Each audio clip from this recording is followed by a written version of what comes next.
Pernahkah kamu bertanya-tanya mengapa ada anak yang tidak mirip dengan orang tuanya? Atau mereka bersaudara tetapi terlihat berbeda? Nah, hal ini akan kalian pelajari pada bab 1 sistem reproduksi pada manusia. Yang pertama, kalian akan mempelajari tentang pembelahan sel. Pembelahan sel sangat penting bagi kelangsungan hidup semua makhluk manusia, makhluk hidup. Ada 3 alasan mengapa sel mengalami pembelahan, yaitu untuk pertumbuhan, perbaikan, dan reproduksi. Menurut teori sel, semua sel hidup berasal dari sel yang sudah ada sebelumnya. Teori ini dinyatakan oleh Rudolf Virchow pada tahun 1855. Pembentukan sel-sel baru atau anakan dari sel yang sudah ada sebelumnya dapat terjadi melalui proses pembelahan sel. Pembelahan sel sendiri dapat terbagi menjadi pembelahan secara mitosis dan pembelahan secara meiosis. Adapun perbedaan dan persamaannya akan kita pelajari di video ini. Pembelahan secara mitosis terjadi pada sel somatik atau di sel tubuh, sedangkan pembelahan pada meiosis terjadi pada sel reproduksi. Hal ini berarti pada pembelahan mitosis itu terjadi pada perempuan ataupun pada laki-laki. Proses meiosis pada perempuan disebut juga dengan oogenesis, yaitu adalah proses untuk menghasilkan sel telur. Sedangkan pada pria disebut dengan spermatogenesis, yaitu adalah memproduksi sel sperma pada pria. Perbedaan lainnya adalah mitosis digunakan pada reproduksi aseksual atau tanpa perkawinan, sedangkan meiosis itu digunakan secara reproduksi seksual oleh tumbuhan ataupun hewan. Coba kamu amati gambar antara mitosis dan meiosis berikut. Apakah kamu melihat adanya perbedaan antara gambar mitosis dan gambar meiosis? Perhatikan baik-baik. Nah, untuk mitosis, coba kamu lihat itu hanya ada 1 pembelahan. Sedangkan pada meiosis itu ada 2 kali pembelahan. Pada sel mitosis ini pembelahannya disebut dengan pembelahan tahap 1. Sedangkan pada meiosis, karena dia terjadi 2 kali pembelahan, maka disebut juga meiosis 1 dan meiosis 2. Hasilnya adalah pada pembelahan mitosis menghasilkan hanya 2 anakan sel, sedangkan pada meiosis itu ada 4 anakan sel. Pada pembelahan secara mitosis terjadi 4 fase utama pembelahan sel, yaitu profase, metafase, anafase, dan telofase. Sedangkan pada pembelahan meiosis terjadi 2 tahapan, yaitu meiosis tahap 1 dan meiosis tahap 2, yang mana masing-masingnya juga memiliki fase utama profase 1, metafase 1, anafase 1, telofase 1, dan seterusnya. Perbedaan lainnya adalah pada mitosis itu terjadi pada seluruh organisme kecuali pada virus. Nah, sedangkan pada pembelahan secara meiosis itu hanya spesial terjadi pada tumbuhan, hewan, dan jamur.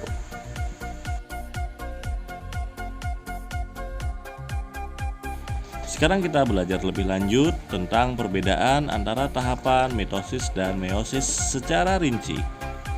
Fase pertama pada pembelahan sel disebut dengan profase.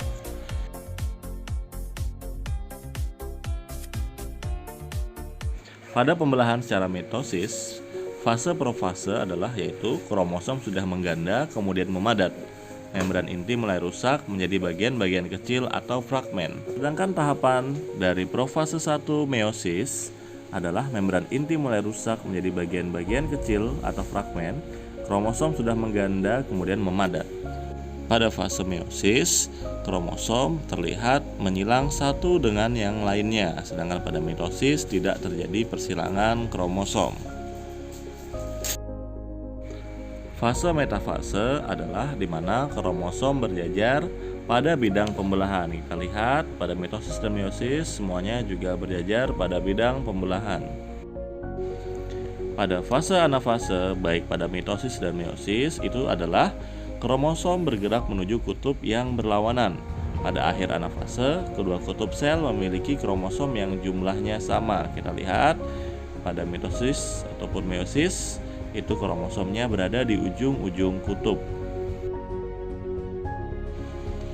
Fase profase memiliki arti pro yang artinya sebelumnya, dan fase adalah tahapan, jadi adalah tahapan sebelumnya. Jadi pada proses pembelahan sel secara mitosis, kromosom menebal, sedangkan pada profase 1 pada meiosis kromosomnya memiliki pasangan yang ukurannya sama besar karena mereka dari sel ayah dan sel ibu, dan mereka akan menyatu, menyilang yang disebut dengan crossover.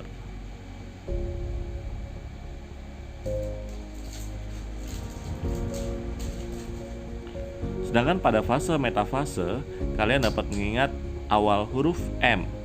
Bahasa Inggris M adalah middle.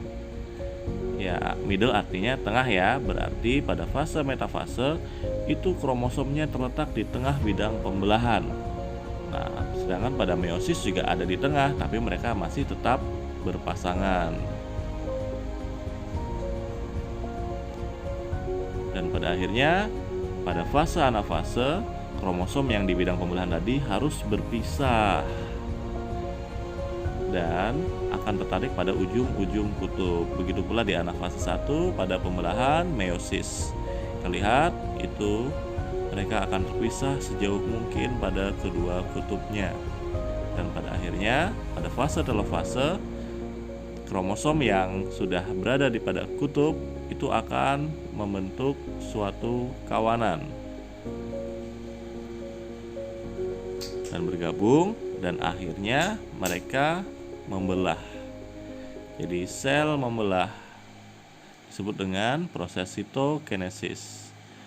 Untuk pada fase mitosis itu identik dengan sifat orang tuanya. Nah, ini adalah identik ya, kucing berwarna abu-abu. Seperti kita tahu, meiosis mengalami dua fase utama, yaitu tahap 1 dan tahap 2. Pada profase tahap 2, sel yang sudah membelah itu mulai menebal lagi dan mulai mencari pasangan. Dan pada metafase kedua, sel-sel berada di bidang pembelahan.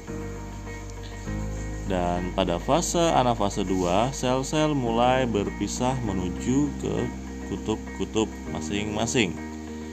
Dan pada fase telofase, yaitu membran inti mulai kembali bergabung, terbentuk dua sel anakan yang bersifat diploid.